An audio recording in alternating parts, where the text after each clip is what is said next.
कि शुक्र करो कि मोदी जी हैं, शुक्र करो कि मोदी जी हैं। अगर बाबा गलती से गद्दी पे बैठ गए या शाह जी गलती से गद्दी पे बैठ गए, ये दोनों आदमी तुमसे नहीं झेले जाएंगे। मैं लिख कर दे रहा हूँ पूरे विपक्ष को, ये दोनों ही व्यक्ति नहीं झेले जाएंगे तुमसे। ना अमित शाह जी झेले जाएंगे, ना हमारे योगी बाबा तो झेले ही नहीं जाएंगे। विश्वास करो तुम मोदी पर, वह नवयुग का निर्माता है और ऐसा शख्स इस मातृभूमि पर एक बार ही आता है। वह जामवंत है, इस युग का हनुमान जगाने आया है।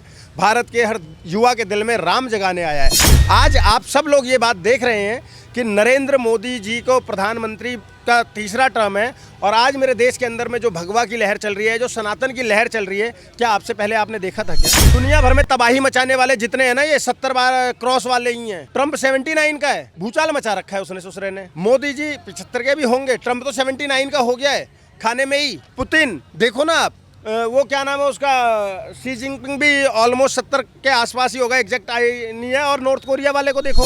भारत के जो प्रधानमंत्री है, मैं मानता हूं कि वो 75 साल के हो जाएंगे 17 सितंबर को, लेकिन उनकी ऊर्जा देखो मैडम, उनकी वो ऊर्जा 75 साल की आयु में भी उनकी ऊर्जा उस 56 साल के युवा पर भारी पड़ रही है।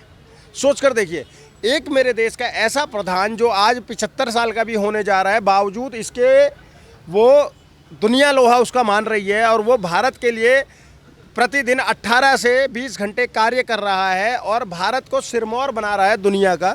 तो उसको रिटायरमेंट की जरूरत नहीं है। इस मिंटो रोड पे कारें डूब जाती थी, जखीरा पर कार और बस डूब जाती थी, तमाम लोग मर जाते थे। क्या ऐसा एक भी घटना हुई क्या? मुझे ये बताओ। भाजपा ने अपने शासनकाल में ये अवश्य कहा था कि हम जो नेता 75 का हो जाएगा वो रिटायरमेंट ले लेगा। अब जब अगले महीने 17 सितंबर आने को है, तब देश के प्रधानमंत्री हो जाएंगे 75 ईयर्स के। लेकिन वहीं जो मोहन भागवत उन्होंने बोला, क्योंकि अब वो 80 के हैं, तो अब उन पे सवाल उठ रहे हैं कि वो 75 के हो गए तो रिटायरमेंट क्यों नहीं दी। पहली बात तो अखिलेश जी को ये समझने की बहुत आवश्यकता है कि आरएसएस और भाजपा को एक करके ना देखें, दोनों अलग अलग है। भाजपा एक राजनीतिक पार्टी है और आरएसएस एक गैर राजनीतिक संस्था है जो राष्ट्रवाद के लिए कार्य करती है। अब भारत इसमें अखिलेश यादव का हम वैसे भी इंटरफेयर नहीं चाहते हैं कि संघ प्रमुख जब रिटायर होने की अपनी अवस्था में आएंगे, जब तक वो चल रहे हैं चलने दोनों उनको। समस्या क्या है? संघ जिस तरीके से काम कर रहा है, जितनी तत्परता से काम कर रहा है राष्ट्र हित में, वो संघ प्रमुख का भी उसमें योगदान है। तो वो जब तक चल रहे हैं उनको चलने दो। जिस दिन उनको लगेगा कि वो नहीं हो रहे और वो रिटायर हो जाएंगे, और ये निर्णय संघ लेगा। संघ अपने आप में एक लोकतांत्रिक ढांचा है, संघ अपने आप ये निर्णय ले लेगा। इसमें अखिलेश यादव को ज़्यादा वरीड होने की जरूरत नहीं है। अब दूसरी बात करते हैं प्रधानमंत्री की। भारत के जो प्रधानमंत्री है, मैं मानता हूं कि वो 75 साल के हो जाएंगे 17 सितंबर को, लेकिन उनकी ऊर्जा देखो मैडम, उनकी वो ऊर्जा 75 साल की आयु में भी उनकी ऊर्जा उस 56 साल के युवा पर भारी पड़ रही है।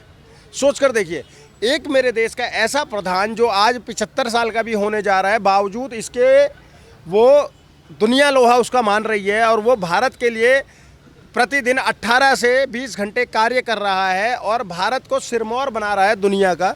तो उसको रिटायरमेंट की ज़रूरत नहीं है। और ये भारतीय जनता पार्टी अगर चाहे भी उनको रिटायर कराना, तो भी मैं ये बोलूँगा कि मोदी जी रिटायरमेंट अगर सोचना भी आगे, तो ये कार्यकाल पूरा होने के बाद, इससे पहले मत सोचना, बिल्कुल नहीं।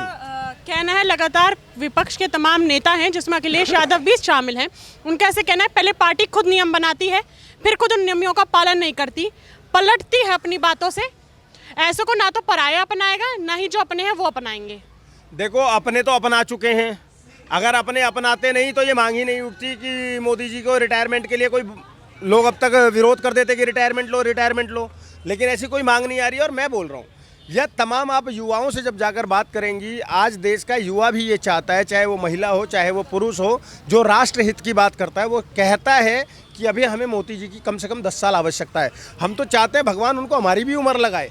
हम तो चाहते हैं वो जितनी मजबूती से, जितनी तत्परता से कार्य कर रहे हैं, उसी तरीके से वो कार्य अपना करते रहें और देश को और ऊंचाइयों पर लेकर जाएं। ऐसा नेता हमेशा नहीं मिलता। मैंने कई बहुत पहले कहा था, एक बार कवि गौरव चौहान की कुछ लाइनें थी और मैंने कहा था कि विश्वास करो तुम मोदी पर, वह नवयुग का निर्माता है और ऐसा शख्स इस मातृभूमि पर एक बार ही आता है। वह जामवंत है, इस युग का हनुमान जगाने आया है। भारत के हर युवा के दिल में राम जगाने आया है। और मैडम, ये बात तो किसी से भी छुपी हुई नहीं है ना, प्रत्यक्ष को प्रमाण की आवश्यकता नहीं होती है। आज आप सब लोग ये बात देख रहे हैं कि नरेंद्र मोदी जी को प्रधानमंत्री का तीसरा टर्म है और आज मेरे देश के अंदर में जो भगवा की लहर चल रही है, जो सनातन की लहर चल रही है, क्या आपसे पहले आपने देखा था? क्या नहीं देखा था। आज चाहे वो राम मंदिर से लेके, चाहे हमारे कॉरिडोर बनना हो, चाहे महाकाल कॉरिडोर बनना हो, चाहे केदारनाथ का नवीनीकरण हो, चाहे तमाम जहाँ पर भी है, आज काशी कॉरिडोर बन गया, तमाम जगह तो धार्मिक वो हो रहा है। उसके बाद में हमारी जीडीपी देखिए, आज हम वर्ल्ड की 4th लार्जेस्ट इकोनॉमी है, ठीक है, विकास हुआ। तीसरी चीज़, आज की डेट में आप इंफ्रास्ट्रक्चर देख लीजिए, हाईवेज देख लीजिए, भारत तरक्की कर रहा है। वो भारत जो इसका नेता कभी टॉप 10 में भी नहीं रहा करता था, उसका नेता विश्व का नंबर 1 नेता बना हुआ है, तो अपने कार्यों पर बना हुआ है ना। और age is just a number ma'am, age is just a number. मैं इसलिए बोल रहा हूँ कि दुनिया भर में तबाही मचाने वाले जितने हैं ना, ये 70 बार क्रॉस वाले ही हैं। ट्रंप 79 का है, भूचाल मचा रखा है उसने ससुरे ने। मोदी जी 75 के भी होंगे, ट्रंप तो 79 का हो गया है खाने में ही। पुतिन देखो ना आप, वो क्या नाम है उसका, शी जिनपिंग भी ऑलमोस्ट 70 के आसपास ही होगा, एग्जैक्ट आई नहीं है। और नॉर्थ कोरिया वाले को देखो।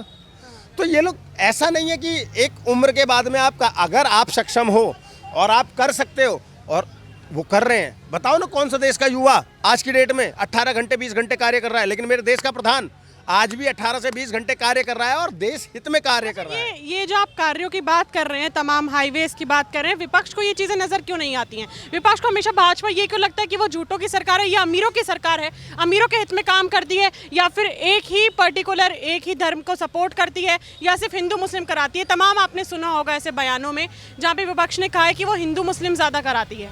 देखिए, मैं आपको एक बात बताऊं, क्योंकि वो विपक्ष है, उसका ये अधिकार है, मैं इस चीज़ पर कभी भी वो नहीं बोलूँगा। उनका ये अधिकार है, वो सरकार का राजनीतिक तौर पर जितना विरोध करना है करिए।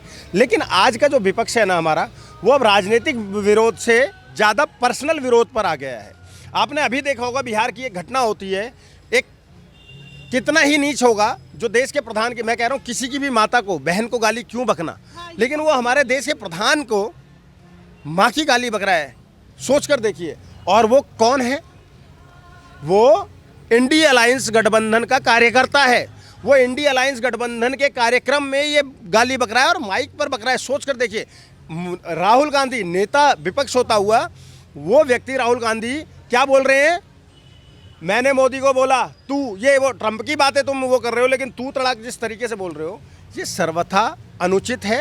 राजनीति में इस तरीके का नहीं होना चाहिए। दूसरी बात, आपको नहीं नजर आता क्योंकि आप विपक्ष में बैठे हो, अच्छी बात है, आप मत नजर आओ, लेकिन देश की जनता को नजर आ रहा है। और देश की जनता इसीलिए तीसरी बार भी मोदी जी को लाया। और मैं आपको डंके की चोट पे बता रहा हूँ, अगर मोदी जी ने चौथे टर्म में भी चुनाव लड़ा, जो कि हम चाहते भी हैं, तो मोदी जी की ही सरकार आएगी। और एक बात बता दूँ अब इन विपक्षियों को, कि शुक्र करो कि मोदी जी हैं, शुक्र करो कि मोदी जी हैं। अगर बाबा गलती से गद्दी पे बैठ गए या शाह जी गलती से गद्दी पे बैठ गए, ये दोनों आदमी तुमसे नहीं झेले जाएंगे।